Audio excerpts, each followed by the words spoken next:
तो नतीजे तो आ गए, सबसे तेज नतीजे एबीपी न्यूज पर आपने देखे भी, लेकिन सस्पेंस के जो बादल हैं वो अभी भी नहीं छट रहे हैं। अभी की बड़ी खबर मैं आपको बता दूं, बिहार से खबर आ रही है। बिहार के मुख्यमंत्री नीतीश कुमार से मिलने के लिए सम्राट चौधरी पहुंचे हैं। 1 घंटे पहले भी पहुंचे थे, लेकिन तब नीतीश कुमार की तरफ से यह कहा गया था कि दरअसल वो लंच कर रहे हैं, भोजन कर रहे हैं, इसलिए नहीं मिल पाए। अब फिर से करीब घंटे भर के बाद सम्राट चौधरी उनसे मिलने के लिए पहुंचे हैं। लंच की वजह से पहले मुलाकात नहीं हो पाई थी। अब सवाल यह है कि क्या वाकई यही मसला था? अब से 5-7 घंटे पहले भी अगर नीतीश कुमार से मिलने के लिए सम्राट चौधरी पहुंचते तो क्या नीतीश कुमार ये बात कह देते कि लंच कर रहा हूं, अभी नहीं मिलूंगा?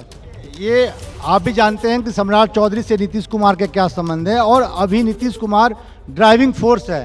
नीतीश कुमार जहां जाएंगे पलड़ा भारी हो सकता है। और चंद्रबाबू नायडू तो जो है, अब जो घटक हैं ये महत्वपूर्ण रोल अदा करने जा रहे हैं भारतीय राजनीति में, और नीतीश कुमार बहुत ही प्रासंगिक होने जा रहे हैं आगे के दिनों में। प्रासंगिक होने जा रहे हैं। पंकज जी भी मेरे साथ कांग्रेस से जुड़े हुए हैं। नीतीश कुमार के साथ कुछ मेलजोल बढ़ा रहे हैं क्या सर आप लोग? और एक बड़ी खबर मैं आता हूं आपके पास, लेकिन बता दूं एक अपडेट दर्शकों तक ये जानकारी मैं पहुंचाना चाहूंगा। नतीजों का अलर्ट है। कैसरगंज से बीजेपी के नेता आगे चल रहे हैं। करण भूषण सिंह जीत चुके हैं। जी हां, बड़ी खबर आ रही है। कैसरगंज से बीजेपी के करण भूषण सिंह जीत चुके हैं। चुनाव जीतने की खबर, बड़ी खबर। और पंकज जी, जो सवाल मैं आपसे पूछ रहा था, देखिए, असल बात यह है कि राहुल गांधी जी ने जो सामाजिक न्याय का प्रश्न उठाया था, जाति जनगणना का प्रश्न उठाया था, भागीदारी का सवाल उठाया था, इन सारे सवालों पर नीतीश कुमार साथ थे। अब जिन भी वजहों से वो गए हों, आज सवाल यह है कि क्या राजनीति किन मुद्दों पर होगी। और मैं ये बात दावे से कह सकता हूं, सरकार किसी की भी बने, कैसे भी बने, वो तो अभी कुछ दिन में साफ होगा, लेकिन राजनीति अब सामाजिक न्याय के प्रश्न पर होगी, भागीदारी के प्रश्न पे होगी। जाति जनगणना एक बड़ा मुद्दा होगा, आरक्षण एक बड़ा मुद्दा होगा, आरक्षण में बढ़ोतरी और एक बड़ी खबर बता दूं, राहुल गांधी और मल्लिकार्जुन खड़गे एक प्रेस कॉन्फ्रेंस करने वाले हैं। शाम 5:30 बजे का वक्त इसके लिए तय किया गया है। आज शाम 5:30 बजे राहुल गांधी और कांग्रेस के अध्यक्ष मल्लिकार्जुन खड़गे एक साथ ये ज्वाइंट प्रेस कॉन्फ्रेंस करेंगे। ये एक बड़ी जानकारी सामने आ रही है। पंकज जी बात पूरी करिए, फिर मैं शिवम त्यागी जी के पास जाऊंगा।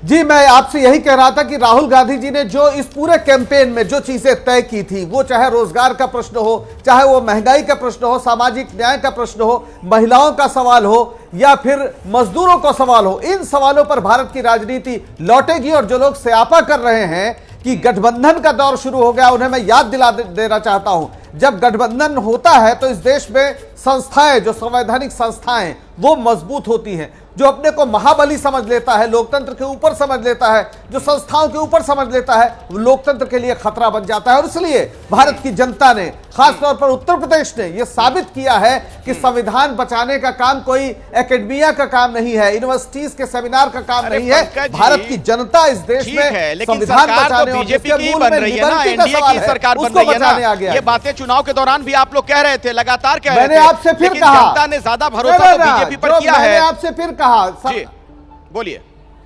नहीं, बीजेपी पर भरोसा किया होता तो पूर्ण बहुमत मिलता।